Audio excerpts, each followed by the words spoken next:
Hello everyone, welcome you all at the mess tutorial. Hope you all doing good.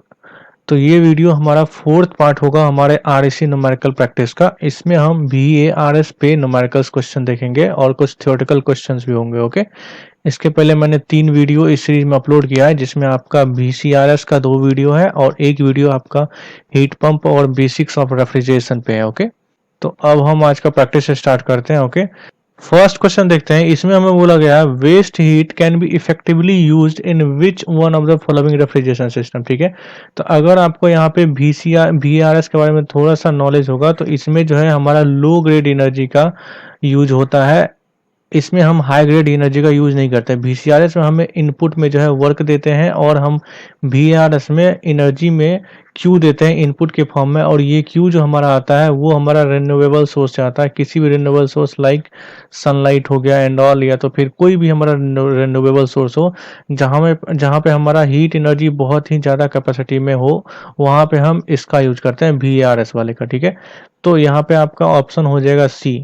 तो low grade energy जो है हम VRS में use करते हैं, और लो ग्रेड एनर्जी जो है वो हमारा वेस्ट हीट से आता है। ओके, नेक्स्ट हम क्वेश्चन देखते हैं। The refrigerant use for absorption refrigerators working from solar collector is mixture of water and LIBR हो जाएगा। ठीक है, VARS में जनरली दो ही टाइप का हमारा रेफ्रिजरेंट और एब्जॉर्बर का मिक्सचर यूज होता है। एक तो पहला आपका NH3 और H2O का होता है, जिसमें आपका ये जो है रेफ्रिजरेंट होता है और ये आपका एब्जॉर्बर होता है, और दूसरा आपका LIBR ओके और H2O का होता है, जिसमें आपका ये एब्जॉर्बर होता है और ये आपका रेफ्रिजरेंट होता है। ठीक है, तो यहाँ पे उसी के बारे में हमें पूछा गया है।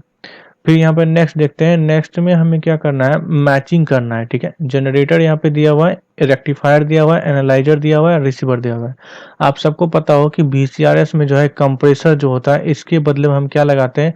सबसे पहले तो आपका जनरेटर लगता है, प्लस में आपका एनालाइजर लगता है। ओके, और एक आपका एब्जॉर्बर लगता है। ठीक है, और कभी कभी एक्स्ट्रा में यहाँ पे रेक्टिफायर भी लगा जाता है। तो रेक्टिफायर और एनालाइजर का काम सेम होता है, बट रेक्टिफायर जो है ये बहुत ही फाइन स्केल पे करता है, बहुत ही क्लियरिटी के साथ करता है। जैसे मान लो ये एनालाइजर का काम जो होता है वाटर वेपर को रिमूव करना होता है रेफ्रिजरेंट से, बट थोड़ा बहुत जो ट्रेसेस यहाँ पे बच जाता है इसके बाद जो है वो रेक्टिफायर में जाता है, और रेक्टिफायर कंप्लीटली वाटर वेपर को रिमूव कर देता है। ओके, और रिसीवर तो ये सिंपल आपका रिसीव करता है आपके रेफ्रिजरेंट और वाटर के मिक्सचर को, और जनरेटर का काम होता है हीट देना, और जनरेटर में ही जो है वेपर में कन्वर्ट होता है। ओके, तो सबसे पहला यहाँ पे देख लो, एनालाइजर को मिला लो, तो एनालाइजर जो है आपका हो जाएगा, पहला ही हो जाएगा डिहाइड्रेशन। डिहाइड्रेशन का मतलब क्या होता है, -H2O करना। ठीक है, ओके, तो पहला ही आपका बी का 1 हो जाएगा, ये वाला ये 1 हो जाएगा। उसके बाद यहाँ पे देखो रेक्टिफायर, रेक्टिफायर क्या करेगा, जो भी थोड़ा बहुत इसमें बचा होगा उसको खत्म कर देगा, जो भी थोड़ा बहुत इसमें वाटर वेपर बचा होगा वो कंप्लीटली। ओके, तो वैसा वाला ऑप्शन यहाँ पे देख लो, producing dry ammonia vapour by removing traces of the water particle. Okay, तो आपका रेक्टिफायर का हो जाएगा ये 3 वाला। तो बी का 1 और 3, और सी का आपका हो गया 3। बी का 1 इसमें है और सी का 3 इसमें है, तो यहाँ से आपका ऑप्शन जो है डी वाला करेक्ट हो जाएगा। ओके, तो अब हम नेक्स्ट क्वेश्चन देखते हैं। ये वाला क्वेश्चन भी सिंपल ही है। इसमें हमें क्या बोला गया है, hydrogen is an Electrolux refrigeration system. देखो इलेक्ट्रोलक्स में जो है ये 3 फ्लूइड सिस्टम होता है, और ये लेस नॉइज वाला होता है, और इसमें जो है 2 फ्लूइड जो है आपका, एक तो आपका रेफ्रिजरेंट हो गया, एक आपका एब्जॉर्बर हो गया। ये सिंपल एक्स्ट्रा इसमें हम एक H2 का यूज करते हैं, जिसका काम जो है इस अमोनिया वाला, इसमें जो इलेक्ट्रोलक्स वाला है इसमें NH3 और H2O वाटर वेपर जो है ये कंप्लीट यूज होता है। तो इसका पार्शियल प्रेशर को लो करने के लिए, लो मेंटेन करने के लिए हम इस H2O का यूज करते हैं, सॉरी H2 गैस का यूज करते हैं। ठीक है, तो इसका काम होता है H2 का लो पार्शियल प्रेशर जो है वो मेंटेन करना फॉर द अमोनिया। ओके, तो यहाँ से आपका जो ऑप्शन हो जाएगा वो हो जाएगा आपका डी वाला, it helps in maintaining A low partial pressure for evaporating ammonia. इसमें इसका यूज हमें इसलिए करना पड़ता है बिकॉज इलेक्ट्रोलक्स में हम पंप का यूज नहीं करते हैं। ठीक है, नो पंप, इसमें एक भी पंप का यूज नहीं करते। तो जो हमारा मूवमेंट होता है एब्जॉर्बर से लेकर जनरेटर तक हमारे रेफ्रिजरेंट और वाटर वेपर का, वो आपका डेंसिटी चेंज की वजह से होता है। ठीक है, इसलिए हमें यहाँ पे पार्शियल प्रेशर को लो मेंटेन करना पड़ता है। ओके, ताकि इसका फ्लो, रेफ्रिजरेंट का फ्लो हो सके हमारे VARS सिस्टम में। ओके, अब नेक्स्ट क्वेश्चन देखते हैं। Consider the following statement in respect of the absorption refrigeration and VCRS। देखो VARS और आपका VCRS, ठीक है, इन दोनों में जमीन आसमान का फर्क है। इसमें आपका हाई ग्रेड एनर्जी यूज होता है और इसमें आपका लो ग्रेड एनर्जी यूज होता है। इसका COP आपका जो है बहुत ज़्यादा मैक्सिमम होता है, इसका COP आपका मिनिमम होता है। उसी तरह यहाँ पे देखते हैं क्या क्या बोला गया है। The former runs on the low grade energy, ये बात बिल्कुल सही कि VARS जो है आपका वो लो ग्रेड एनर्जी पे रन करता है, ये सही है। The pumping work in the former is negligible since specific volume of the liquid is small, ये बात भी सही है। VARS में हम छोटा सा पंप यूज करते हैं, जबकि VCRS में आप कंप्रेसर का यूज करते हो। और यहाँ पे चूंकि वेपर रहता है, वेपर फॉर्म में रहता है रेफ्रिजरेंट, जब ये कंप्रेसर में इंटर करता है तो वर्क हमें बहुत ज़्यादा करना पड़ेगा, ठीक है। PDB यहाँ से VDP यहाँ पे जैसे ही करोगे तो वॉल्यूम, स्पेसिफिक वॉल्यूम जो है ज़्यादा हो जाता है गैस के केस में, वेपर के केस में। बट यहाँ पे लिक्विड होता है और इसका वॉल्यूम जो बहुत कम होता है, तो वर्क हमें बहुत कम करना पड़ता है, ठीक है। तो पंपिंग वर्क जो है VARS में कम होता है, ये बात बिल्कुल सही है। नेक्स्ट देखते हैं latter user and absorber while former uses and generator, ठीक है। ये बात आपका बिल्कुल गलत है, इसमें ऐसा कुछ नहीं होता है। पहले VARS में एब्जॉर्बर और जनरेटर दोनों यूज होता है और VCRS में इन दोनों में से कोई यूज नहीं होता है, ओके। फिर यहाँ पे है liquid pump alone replace compressor, no, ये तो बिल्कुल गलत है। तो यहाँ से आपका ऑप्शन जो है ए सही हो जाएगा, 1 और 2, ओके। तो अब हम नेक्स्ट क्वेश्चन देखते हैं। इसमें हमें बोला गया है इन a VARS system heat is rejected. तो हीट जो हमारा रिजेक्ट होता है, ये याद रखना, कंडेंसर में तो होता ही है, साथ ही साथ हमारा एब्जॉर्बर में भी होता है, ठीक है। एब्जॉर्बर से ही थोड़ा बहुत हीट निकाल के उसको, उसका डेंसिटी जो है वो कम करके वहाँ पे वाटर को वेपर में कन्वर्ट किया जाता है, ओके। तो यहाँ से आपका जो हो जाएगा कंडेंसर और एब्जॉर्बर हो जाएगा, आपका दोनों जगह हीट हमारा रिमूव होता है, ओके। अब नेक्स्ट क्वेश्चन देखते हैं। ये सिंपल सा आपका COP पे बेस्ड क्वेश्चन है, ओके। यहाँ पे देखते हैं क्या बोला गया है। इन a VARS refrigeration system if QE is the refrigeration produce, यानी ये आपका डिजायर्ड इफेक्ट हो गया, तो QE हमारा डिजायर्ड इफेक्ट हो गया, okay. QG is the heat added to the generator, heat added to the generator हमने QG दिया और पंप वर्क हमने WP किया। And QC and QA are the heat rejected in the condenser and absorber, okay. तो COP हमें निकालना है, तो सिंपल सा COP निकालने का क्या होगा, डिजायर्ड इफेक्ट अपॉन हमने जो इनपुट में दिया, ठीक है। इनपुट में हमने QG दिया, जनरेटर में दिया और साथ ही साथ हमने पंप वर्क भी दिया था, यहाँ से हमारा WP प्लस QG हो जाएगा, ठीक है। तो ऑप्शन यहाँ से आप मैच कर लो, ऑप्शन आपका बी वाला हो जाएगा करेक्ट, 7 का बी। यहाँ पे कंफ्यूज मत होना, कंडेंसर और एब्जॉर्बर में वो रिजेक्ट हो रहा है, ठीक है। हमें COP पूछा गया है, desired effect upon work input, जो भी हम इनपुट में एनर्जी दे रहे हैं, ओके। नेक्स्ट यहाँ पे पूछा गया एन इलेक्ट्रोलक्स रेफ्रिजरेटर, अभी तुरंत मैंने बताया कि इलेक्ट्रोलक्स रेफ्रिजरेटर है, थ्रू फ्लूइड सिस्टम होता है और नो पंप, इसमें हम पंप का यूज नहीं करते हैं। जो हमारा रेफ्रिजरेशन का फ्लो होता है वो चेंज इन डेंसिटी की वजह से होता है। ऑप्शन नंबर यहाँ से आपका सी हो जाएगा करेक्ट।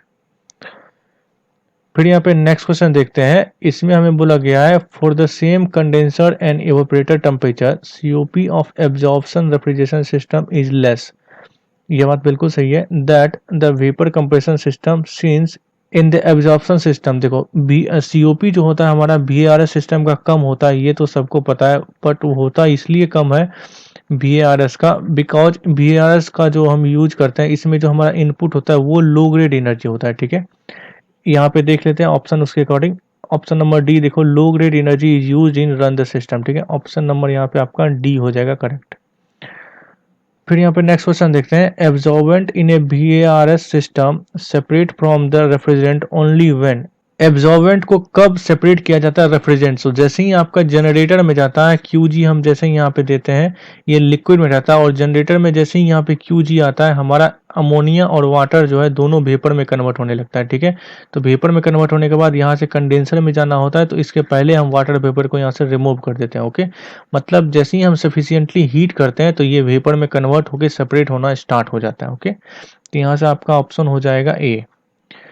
फिर यहाँ पे नेक्स्ट देखते हैं क्वेश्चन में क्या है। इस क्वेश्चन में बोला जा रहा है consider the following statement in respect of VARS refrigeration cycle. VARS के रिस्पेक्ट में हमें देखना है इन सब स्टेटमेंट को। पहला स्टेटमेंट है हमारा the absorption refrigeration cycle is generally used when waste heat is available from an existing source और when free energy। ये बात बिल्कुल सही है। जब हमारे पास ये वेस्ट एनर्जी बहुत ज़्यादा हाई क्वांटिटी में रहता है तो हम वहाँ पे VRS सिस्टम यूज करना ज़्यादा फायदेमंद होता है। ओके, नेक्स्ट है हमारा there are no moving parts in the absorption refrigeration plant. ये बात भी बिल्कुल सही है, ये बहुत ही नॉइजलेस आपका होता है। ठीक है, VARS वाला नॉइजलेस, बिकॉज यहाँ पे देखो कंप्रेसर यूज होता नहीं है, पंप बहुत छोटा सा यूज होता है, सिंपल आपका एब्जॉर्बर एक यूज होता है और उसके बाद आपका जनरेटर होता है। ठीक है, तो इन सब में से कोई भी आपका मूविंग पार्ट नहीं है, ये सिंपल आपका स्टैटिक पार्ट होता है, तो यहाँ पे नॉइज भी कम होता है। ओके, फिर यहाँ पे नेक्स्ट देखते हैं the value of the coefficient of performance is nearly same in both VARS और VSI। ये बिल्कुल गलत है, आपका VARS का बहुत ही लेस होता है, तो यहाँ से ऑप्शन आपका बी हो जाएगा correct, only 1 and 2। Okay, next question हमारा एसर्शन और रीजन का है। इसमें देखते हैं बोला जा रहा है इन VARS system larger the value of specific solution circulation more the pump work. ठीक है, ये बिल्कुल सही है। रीजन हम पढ़ते हैं higher solution circulation rates of poor as well as rich solution need larger pressure drop. तो ये भी आपका बिल्कुल सही है और ये इसका रीजन है। ठीक है, तो यहाँ से आपका ऑप्शन जो है ए करेक्ट हो जाएगा। नेक्स्ट क्वेश्चन है यहाँ पे maximum possible COP of A solar absorption refrigerating system with generator temperature TG हमें दिया हुआ है 360। ओके, और उसके बाद हमें दिया हुआ है यहाँ पे एब्जॉर्बर का टेम्परेचर एंड देन हमें दिया हुआ है इवेपोरेटर। तो TA हमारा दिया हुआ है 300 और हमारा TE दिया हुआ है 270। तो इन तीनों को मिला के जो VARS सिस्टम बना है उसका हमें यहाँ पे COP पूछा जा रहा है। Okay, maximum COP। तो COP निकालने का जो इसका फॉर्मूला होता है वो आपको याद रखने से बेटर है आप इस फॉर्म में रखो। इन दोनों को जो है आप मिला के कार्नोट इंजन बनाओ और इन दोनों को मिला के आप रेफ्रिजरेटर बनाओ। ठीक है, और उसका जो कोएफिशिएंट और एफिशिएंसी होता है उसका फॉर्मूला सिंपल सा लिख दो। तो इंजन से आपका क्या होता है TG। ओके, 1 माइनस 300 अपॉन 360, ये आपका हो जाएगा क्या इंजन से इफिशियंसी का फॉर्मूला इनटू में आप कर दो यहाँ पे रेफ्रिजरेशन का, कार्नोट रेफ्रिजरेटर का। तो ये हो जाएगा 270 अपॉन 300 माइनस 270। ओके, तो सिंपल सा अब इसको आप कैलकुलेट कर दो, ये हो जाएगा 360 माइनस 300 अपॉन 360 इंटू 270 अपॉन ये 30 हो गया। ओके, तो यहाँ से ये हो गया आपका 60 अपॉन 360 इंटू 270 अपॉन 30, ये 2 और 2 कैंसिल और उसके बाद यहाँ से ये आपका 180 हो गया और ये आपका 2 टाइम्स और ये 3 टाइम्स, यहाँ पे आपका 1.5 हो गया। तो COP जो है आपका आंसर क्या आया 1.5, यहाँ पे पुट कर दो। सिंपल आप क्या करो ऊपर वाले को कार्नोट इंजन में कन्वर्ट करो और नीचे वाले को कार्नोट रेफ्रिजरेटर में कन्वर्ट करके मल्टीप्लाई कर दो, यही आपका COP का फॉर्मूला होता है। ओके, और बस ध्यान आपको ये रखना है कि इन तीनों को डिक्रीजिंग ऑर्डर में आपको अरेंज करके रखना है टेम्परेचर का। ओके, नेक्स्ट यहाँ पे पूछा गया in a VARS refrigeration system the refrigeration temperature is -15 degree Celsius, मतलब इवेपोरेटर टेम्परेचर आपका इतना है। Okay, the generator is operated by the solar heat where the temperature reach is TG हमें दिया हुआ है 110। ठीक है, तो TG अगर 110 दिया हुआ है तो उससे आप निकाल लो, तो ये क्या हो जाएगा TG equal to 110 plus 273। Okay, ये आपका क्या होगा 383 हो गया। और यहाँ पे देखो सराउंडिंग टेम्परेचर आपका दिया हुआ है क्या ये 55 डिग्री सेल्सियस, तो सिंपल डिक्रीजिंग ऑर्डर में इसको रख दो, तो ये आपका 55 है, तो यहाँ से 55 प्लस 273 कर दो, तो ये आपका हो जाएगा क्या 328 हो जाएगा। ठीक है, उसके बाद जो है आप यहाँ पे -15 डिग्री कर दो, -15 प्लस 273 कर दो, तो यह यहाँ से हो जाएगा आपका 258।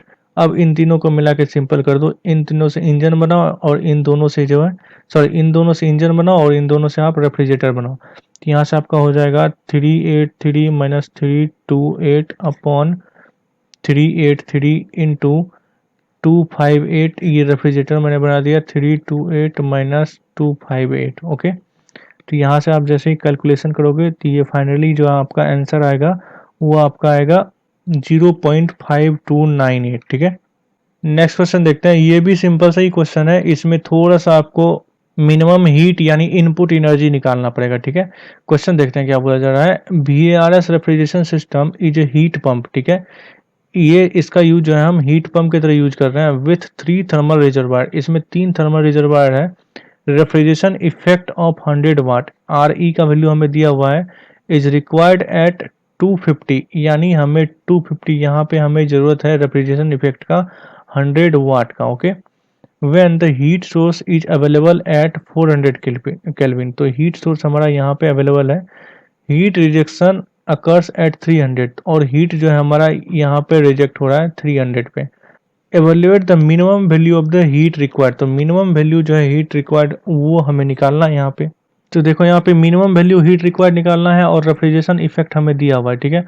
आर ई का वैल्यू हमें दिया हुआ है 100 और हमें minimum value of heat required निकालना है। इट मीन्स हमें वर्क इनपुट में निकालना है, बिकॉज इसमें तो वी आर एस के केस में एनर्जी ही बोला जाएगा ना, हमें वर्क तो बोलेगा नहीं, बिकॉज हम इनपुट में क्या देते हैं यहाँ पे एनर्जी ही देते हैं। बट हमारे लिए अगर सीओपी का फॉर्मूला में पुट करना है तो हम इसको वर्क मान के चल सकते हैं, तो ये हमें निकालना है। तो इसके लिए पहले हमें सीओपी निकालना पड़ेगा। अब COP of the VRS system आपको पता है, इसको अरेंज कर दो डिक्रीजिंग ऑर्डर में, 400 300 और यहाँ से क्या हुआ 250। ओके, तो ये हो जाएगा आपका 400 माइनस 300 अपॉन में 400 इंटू ये आपका 250 अपॉन 300 माइनस 250 हो जाएगा। ओके, तो यहाँ से आपका हो गया 100 अपॉन 400 इंटू 250 अपॉन ये 50, तो ये 5 टाइम्स एंड ये 4 टाइम्स, तो यहाँ से आपका आया 1.25। सीओपी आ गया आपका 1.25। अब इसको पुट कर दो सिंपली किसमें, refrigeration effect upon work input, क्या हो जाएगा हमारा सीओपी डिजायर्ड इफेक्ट यानी 100 और वर्क इनपुट हमें निकालने के लिए पूछा गया है, तो यहाँ पे 100 अपॉन 1.25 आपका हो गया, तो ये आपका हो जाएगा 80 किलोवाट, ठीक है, सॉरी वाट में। तो यहाँ से आपका आंसर हो गया 80। अब नेक्स्ट क्वेश्चन देखते हैं, ये भी सिंपल सा ही क्वेश्चन है। इसमें हमें जो है a VRS system works with generator ambient evaporator and इन तीनों टेम्परेचर हमें दिया हुआ है, ठीक है। If evaporator temperature falls to 250, what would be the generator temperature in order to operate the system with same COP. बस यहाँ पे बोला क्या गया है, पहले इन तीनों से बना हुआ था, तो पहले इन तीनों से पहले हम सीओपी निकाल लेते हैं, ठीक है। तो सीओपी हमारा क्या हो जाएगा, अब मैं डायरेक्ट यहाँ पे लिख रहा हूँ, okay, 360 minus 3110 upon 360 into 260 upon 310 minus 260, ठीक है, ये सीओपी हो जाएगा यहाँ से। तो यहाँ से आपका ये हो जाएगा 50 अपॉन 360 इंटू 260 अपॉन 50। ओके, तो ये कैंसिल हो गया, ये और ये यहाँ से गया, यहाँ से हमारा क्या हो जाएगा 13 अपॉन 18। तो ये हमारा सीओपी आ गया। अब हमें यही रखना है सीओपी, और यहाँ पे बोला जा क्या जा रहा है, इसको इवेपोरेटर टेम्परेचर को जो है वो माइनस कर दिया गया है। तो हमारा जनरेटर टेम्परेचर क्या होगा, ठीक है, टीजी हमें यहाँ पे निकालना है।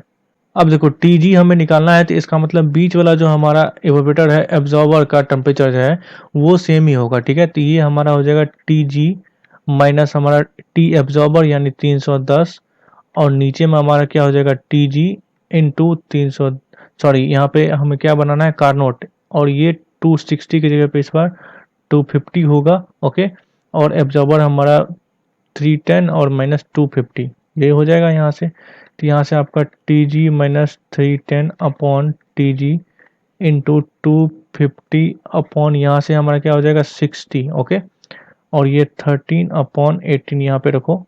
तो यहाँ से हम इसको ऐसे कर सकते हैं 3110 अपॉन टी जी। ओके, और ये हमारा 250 अपॉन 60 मल्टीप्लाई में। तो इसको फाइनली आप क्या करो, इस तरह से कर दो सिंपल, ये अब सॉल्व करना है। ये हमारे से 13 अपॉन 18 इंटू 16 अपॉन 250 हो जाएगा। तो जब आप फाइनली इन सबको कैलकुलेट करोगे तो आपका वैल्यू जाएगा वो आपका टी जी इक्वल टू आपका 375 के आसपास आएगा, ठीक है, यानी ये वाला फॉर्मूला ये वाला आ जाएगा आपका। तो ये हमारा इस वीडियो का लास्ट क्वेश्चन था, ठीक है।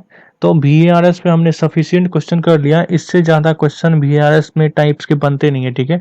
मैक्सिमम इसी टाइप्स के क्वेश्चन बनते हैं, सिंपल, ज़्यादा से ज़्यादा COP और ज़्यादा से ज़्यादा आपको QG और QA दे देगा निकालने के लिए, ठीक है।